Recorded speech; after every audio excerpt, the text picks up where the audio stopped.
Hello दोस्तों, आप सभी का स्वागत है आज के फिर से एक नए क्लास में। और आज का हमने टॉपिक रखा है कि जो सेकेंड वर्ल्ड वार में जो लास्ट हुआ था उस समय एटम बम के पटकने से ही उस सेकेंड वर्ल्ड वार का लास्ट हुआ था। तो आखिर क्या कारण था कि सेकेंड वर्ल्ड वार में एटम बम जैसी हथियारों को इस्तेमाल करना पड़ा, तो उसके बारे में हम थोड़ा डिटेल हम बताने का चर्चा करेंगे इस वीडियो में। सबसे पहले हम देखें तो ये पूरे विश्व का मैप है, यानी पूरा पृथ्वी ये हम कहें तो इतना में ख़त्म हो जाता है। और इसी में जो मुख्य जो देश है, दो चार जो देश हैं उसके बारे में पहले हम लोग देखेंगे। जैसे हम पूरे विश्व की बात कहें तो लगभग 200 देश हैं। तो हम लोगों को 200 देशों से मतलब नहीं है, परंतु मुख्य जो देश है जिससे कि हमें उनके बारे में जानना काफ़ी महत्वपूर्ण होता है, ताकि पूरे विश्व की हमें कल्पना कर सकें या हम अपनी सोच को उस तरह की रख सकें। तो ये पूरे विश्व का यह मैप है, जो कि पहला हम देखें तो यहाँ पे अमेरिका है, जो कि वर्तमान यहीं लीडिंग कर रहे हैं और वर्तमान में हम कह सकते हैं यही हीरो है पूरे विश्व में। और यहाँ पे पूंजीवादी यहाँ पे सरकारें हैं। उसके बाद में हम देखें तो यहाँ पे है एक इंग्लैंड देश है, जो कि आप जानते हैं हमारे भारत में लगभग 200 देशों तक इसका अधिकार रहा है, ब्रिटेन का हमारे भारत पे। तो यहाँ पे हो गया इंग्लैंड, जो कि यूरोप महादेश में पड़ता है। उसके बाद में यहाँ पर देखें तो यह है फ्रांस, इसके पड़ोसी है जर्मनी, जो कि यहाँ पे काफ़ी यहाँ पर भी तनाव की स्थिति बना रहता है, जैसे कि हमारे भारत और पाकिस्तान के बीच बना रहता है, उसी तरह यहाँ पर भी है। दो पड़ोसी हैं ये, एक फ्रांस और जर्मनी। उसके बाद में ये जो आप देख रहे हैं, जो कि क्षेत्रफल में सबसे बड़ा देश है, जो कि हम कह सकते हैं यह एक रूस है। उसके बाद में आप यहाँ नीचे देखिएगा तो ये चीन है, यहाँ पे है तो अपना भारत है, यहाँ पे है तो जापान। जापान भले देखने में छोटा है, छोटे छोटे द्वीप में है, परंतु इसके बारे में जब आप इतिहास जानिएगा तो आपको भी काफ़ी गर्व होगा इसके बारे में जान के। काफ़ी कम क्षेत्रफल में जो देश है वहाँ पे इस तरह की टेक्नोलॉजी है कि आपको सोच कर आपकी सोच से आपके काफ़ी आगे है इनके पास जो अभी वर्तमान में जो टेक्नोलॉजी है वो चीज़ें। तो ये है जापान।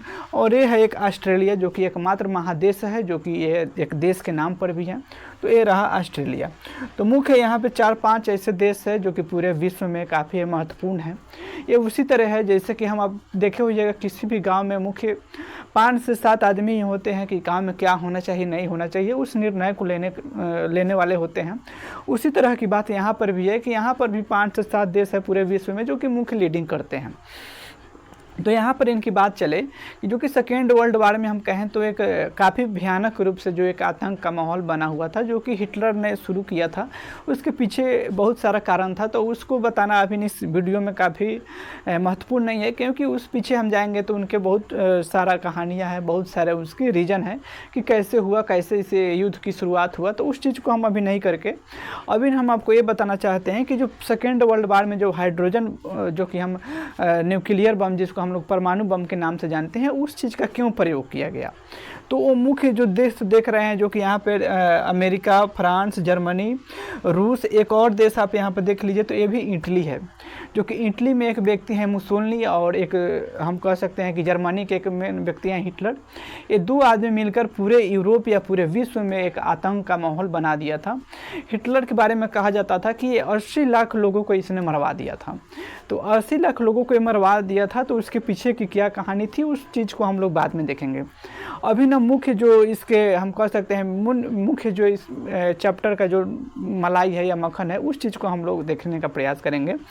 तो हुआ ये कि जब सेकेंड वर्ल्ड वार चल रहा था तो उस समय इटली और जर्मनी साथ में था, और जर्मनी जो हिटलर जो था इसके पास काफ़ी अधिक ताकत थी, इसके पास सैन्य शक्ति काफ़ी अधिक था, और जब ये मार रहा था तो ये जीत भी जाता पूरे यूरोप में जीत भी जाता। और इधर से जो आप देख रहे हैं जापान, तो ये जब काफ़ी बेहतर ढंग से जब ये लड़ाई लड़ रहा था जर्मनी और हिटलर, यानी जर्मनी का हेड हम कह सकते हैं हिटलर ही था, तो हिटलर ही लड़ाई कर रहा था, यही करवा रहा था।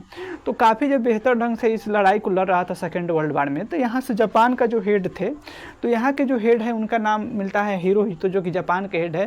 ये बार बार हिटलर को कुछ पत्र भेजते थे, बधाई पत्र देते थे कि चावस ऐसा ही लगे रहिए, ऐसा ही उन लोगों को सही कीजिए, ये लोग बहुत गलत किए हैं आपके साथ, बार बार मतलब हिटलर को बधाई पत्र देते थे। उसी बीच क्या होता है कि हिटलर के पास काफ़ी अधिक ताकत था, और ये चाहता तो फ्रांस और जर्मन को आसानी से जीत भी जाता। उधर रूस इस युद्ध से निकल जाता है। वेस्ट-लिबोस्ट की एक संधि किया कि भाई हम सेकेंड वर्ल्ड वार में आपके साथ नहीं रहेंगे, और वहाँ से वो साइड हो जाता है। और बच जाता है दो देश, फ्रांस और हम कह सकते हैं इंग्लैंड। तो ये दोनों देश को आसानी से हिटलर जीत जाता है। उसी बीच क्या करता है अमेरिका, जो कि प्रथम विश्व युद्ध में अमेरिका भी शामिल था, तो अमेरिका भी जान रहा था कि अगर फ्रांस और इंग्लैंड को अगर जर्मनी जीत जाता है तो उसके पास स्वाभाविक बात है कि हम पे हमला करेगा। तो यह अपने अखबार से निकालते हैं कि जर्मनी अपना सेना फ्रांस और इंग्लैंड से हटाओ, नहीं तो हम हमला करेंगे। इस तरह का अपना बयान अमेरिका निकाल रहा था। उसी बीच हिटलर अति था पूरे, मतलब हम कह सकते हैं कि जुनून में था, जोश में एकदम कुछ भी नहीं ये सुन रहा था, किसी का बात नहीं समझ रहा था। उसी बीच जब ये बात बोल रहा था तो अभी हिटलर कुछ करता, उस बीच में क्या करता है, जापान का जो हेड है वो यहाँ से अपने एक सैनिक को भेजते हैं। और अमेरिका का एक मेन हम कह सकते हैं सैन्य अड्डा जिसको बोला जाता है पर्ल हार्बर, जो कि अमेरिका का यह सैन्य अड्डा था, उस अड्डा को जापान ने तबाह कर दिया है। उसमें कहा जाता था कि अमेरिका के लगभग करोड़ों रुपया का उसमें नुकसान हुआ था, उस बम विस्फोट जो किया था पर्ल हार्बर, जो एक अमेरिका का मुख्य सैन्य अड्डा था। तो वहाँ पे इसका करोड़ रुपया जब नुकसान हुआ तो तब अमेरिका सोचा कि अगर हम इस युद्ध में अगर शामिल नहीं होते हैं तो बाद में अगर जब वहाँ पे जीतने के बाद जब आता है हमारे पास तो काफ़ी भयानक हो जाएगा वो सीन। इसलिए क्या करता है, यहाँ पे फ्रांस और जर्मन को देखते हुए यहाँ पे तीसरा मोर्चा शुरू करता है, और 3 मोर्चे पर उस लड़ाई को लड़ा जाता है, जो कि आप जानते हैं कि सेकेंड वर्ल्ड वार को। और जब 3 मोर्चा पर जब युद्ध को शुरू किया गया तो उसमें ही हिटलर चारों तरफ से घिर जाता है। यहाँ पर क्या हुआ कि जब इंग्लैंड से सेना खींचे कुछ, तो अमेरिका की सेना यहाँ पे उसको खदेड़ रहा था। माने जहाँ तहाँ जब सेना की कमी होने लगी, इधर से जब यहाँ से सेना कहीं अमेरिका की तरफ भेजा तो उधर की सेना इसको खदेड़ने लगा। और इस तरह से पूरी तरह से जब अमेरिका की सेना या हम फ्रांस की सेना या इंग्लैंड की सेना चारों तरफ से घेर लेता है, उसी बीच जब हिटलर देखा कि अब आगे कोई चांस नहीं है बचने का, तो वहाँ पे वो अपने आप सरनाइट खा लेता है, और उसके जो भी पार्टी के मेंबर थे वो सभी लोगों को सरनाइट दे देते हैं। साइनाइड क्या होता है, यह एक ऐसा पदार्थ है जिसको खाने से आदमी की तुरंत ही मृत्यु हो जाती है। तो इस तरह की चीज़ करके वो अपने आप आत्महत्या कर लेता है हिटलर, और आसानी से अमेरिका जर्मनी को जीत जाता है। और यहाँ पर जीतने के बाद अब जो भी देश इसमें शामिल था, जैसे हम कह सकते हैं अमेरिका था, फ्रांस था, इंग्लैंड था और चीन भी इसमें शामिल थे, यानी 5 देश मिलकर जर्मन के खिलाफ लड़ा था, हिटलर के खिलाफ लड़ा था। तो ये 5 देश सब मिलकर यहाँ जापान को यहाँ पे धमका रहा था लोग कि हमारा जो पर्ल हार्बर में जो नुकसान किया है तुम करोड़ों रुपये का, उसका या तो तुम हर्जाना हमको दे दो, नहीं तो युद्ध करने के लिए हमसे तैयार रहो। और जापान वहाँ पे इतने ताव में था कि वो भी बोला कि हम 1 रुपया भी आपको देने वाले नहीं है, अगर आप युद्ध करना चाहते हैं तो आ जाइए, फरिया लीजिए, हम युद्ध करने के लिए तैयार होते हैं। उसी बीच कई महीना तक एक छोटा सा जो आप देख रहे हैं जापान, जो कि एक द्वीप जैसा आपको दिखाई दे रहा होगा, एक छोटा सा देश कई महीना तक अमेरिका को उलझाए रखा। और लास्ट में जब अमेरिका देखा कि कोई ऐसा विकल्प नहीं है इससे समाधान के लिए, तो क्या किया कि परमाणु बम इसके जापान के 2 शहर आप जानते हैं कि हिरोशिमा और नागासाकी पर पटक देता है अमेरिका।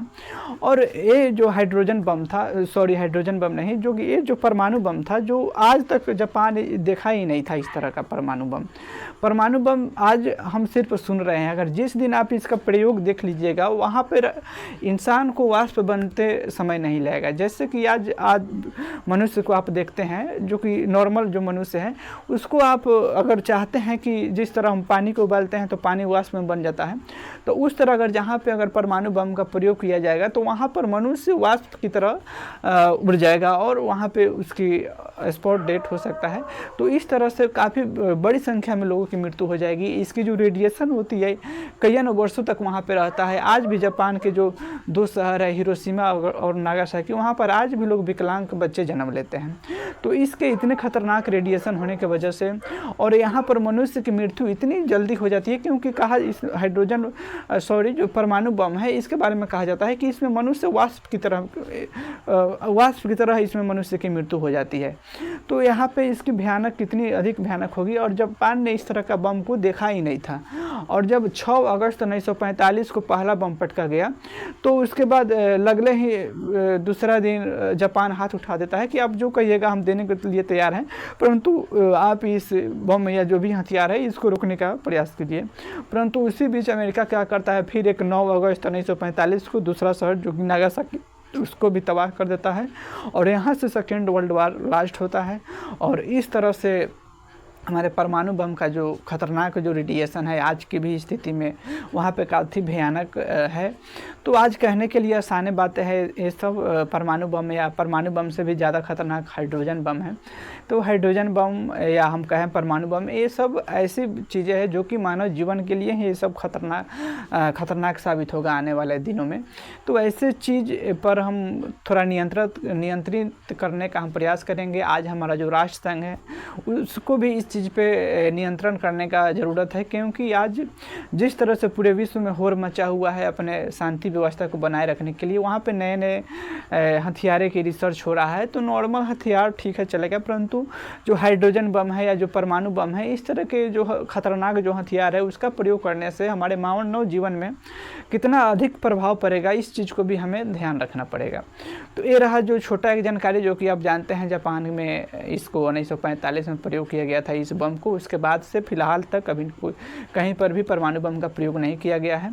भगवान करे आगे भी इस तरह के घटना नहीं हो पाए, क्योंकि इससे कहीं की भी इंसान की अगर कुछ होती है तो वो भी एक इंसान ही है, हमारे जैसा वो भी, उनके भी परिवार हो गए, फैमिली हो गए, हर एक चीज़ होते हैं।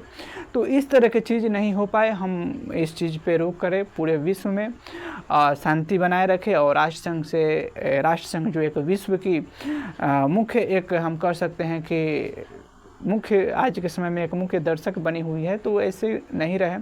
पहले भी एक बार राष्ट्र संघ असफल हुआ है, तो उसके बाद से फिर राष्ट्र संघ, संयुक्त राष्ट्र संघ का गठन हुआ। तो उनका काम है कि पूरे विश्व में निगरानी रखे, कौन सा देश क्या करता है उस पर विशेष नज़र रखे और पूरे विश्व में शांति बनाए रखे। फिलहाल के लिए मिलते हैं फिर नेक्स्ट वीडियो में। अभी के लिए जय हिंद, जय भारत।